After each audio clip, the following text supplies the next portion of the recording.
మనమైతే ఇప్పుడు జగిత్యాల దగ్గరనైతే ఉన్నాం కదా.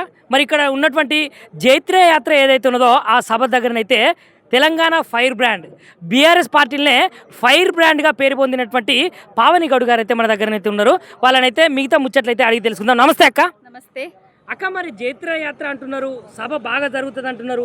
కాకపోతే వస్తుంటే దారి మధ్యలో కొంచెం రోడ్లు తవ్వి మేము వస్తుంటే బస్సులు కూడా మాకు లేవక్క. మరి దాని గురించి ఏమని చెప్తారు? అయితే ముందుగా ఒకటి చెప్పదలుచుకున్నా. జగిత్యాల అంటేనే జగిత్యాలలోనే జయం ఉన్నది.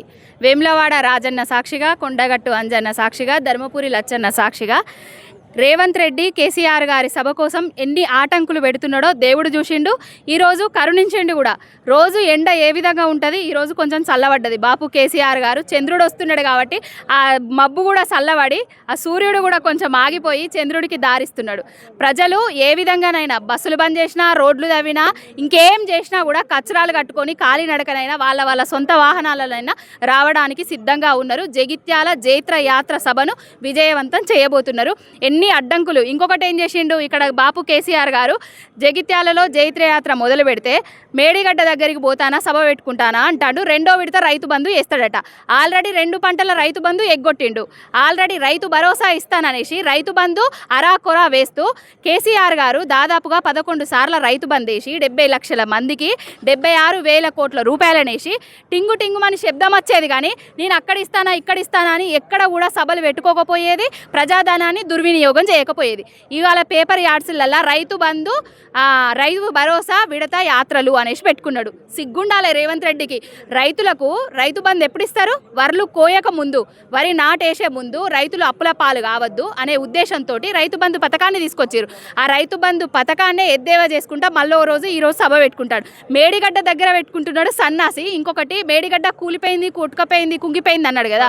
మరి ఆ కూలిన దాంట్లో, ఆ కొట్టుకపోయిన దాంట్లో, లేకపోతే ఆ బురదగుంటలో కూరుపోవడానికి ఇట్లా పోతున్నాడు అక్కడికి. ఇప్పుడు తెలంగాణ ప్రజలు అన్నీ తెలుసుకున్నారు. పాలేంది, నీళ్ళేంది, మంచేంది, చెడేంది అనేసి. మోసపోతే గోసపడతారన్నారు. ఆల్రెడీ గోసపడుతున్నాము. ఈ గోసను చూసి విసిగి వేసారే ప్రజలు. మళ్ళీ కేసీఆర్ రావాలి అంటున్నారు. జగిత్యాల నుంచెల్లే రేవంత్ రెడ్డి కాంగ్రెస్ పోవుడు, కేసీఆర్ గారు మళ్ళొచ్చుడు అనే నినాదం జరుగుతుంది. అక్క, మరి ఇక్కడ సభ చూస్తే సభ స్టార్ట్ కాకముందుగా ఇంతమంది జనాలు ఉన్నారు కదా.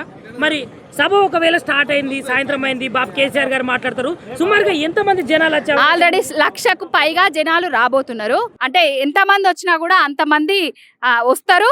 అందరికీ కూడా మంచినీళ్ళు కానివ్వండి, అన్ని సౌకర్యాలు ఏర్పాటు చేయడం జరిగింది. అక్క, ఇంకొకటి ఇప్పుడు అంటే ఇక్కడ ఉన్నటువంటి మేము చూస్తున్న ముచ్చట్లనైతే రేవంత్ పోవాలి, కేసీఆర్ సార్ రావాలి అని మాట్లాడుతున్నారు కదా. మరి నిజానికి తెలంగాణ రాష్ట్ర ముఖ్యమంత్రి రేవంత్ రెడ్డి మీద ఎందుకు ఇంతమంది జనాలు పోవాలి, ఆయన ఉండొద్దు అట్లా ఎందుకు అంటున్నారు? అంటే ఈ దేశ చరిత్రలో ఏ రాష్ట్రంలో కూడా ఏ ముఖ్యమంత్రి తిట్లు పడనన్ని తిట్లు పక్క రాష్ట్రాలకు పోయి కూడా పక్క రాష్ట్ర ముఖ్యమంత్రులతో కూడా పడుతున్నారు రేవంత్ రెడ్డి అనేటైన.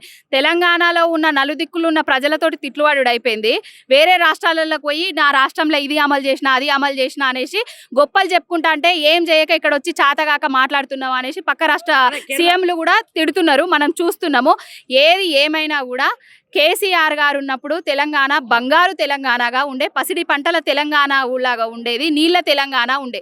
రేవంత్ రెడ్డి వచ్చిన తర్వాత ఏ మూలకైనా దరిద్రమే తాండవిస్తుంది తప్ప ఇంకొకటి లేదు. సైతాన్ లెక్క దాపురించిండు తెలంగాణకు. అక్క, ఇప్పుడు తెలంగాణలో ఉన్నటువంటి జనానికి, ప్రజలకు, అదేవిధంగా ఈ గడ్డ మీదకి వెళ్ళి మీరు ఏం చెప్పదలుచుకున్నారు అందరికీ నేనేం చెప్పదలుచుకోలేదు. వాళ్ళు ఆల్రెడీ చెప్పుతున్నారు. మళ్ళా కేసీఆర్ రావాలి, రేవంత్ పోవాలని వాళ్ళే చెప్తున్నారు. వాళ్ళే తెలుసుకున్నారు.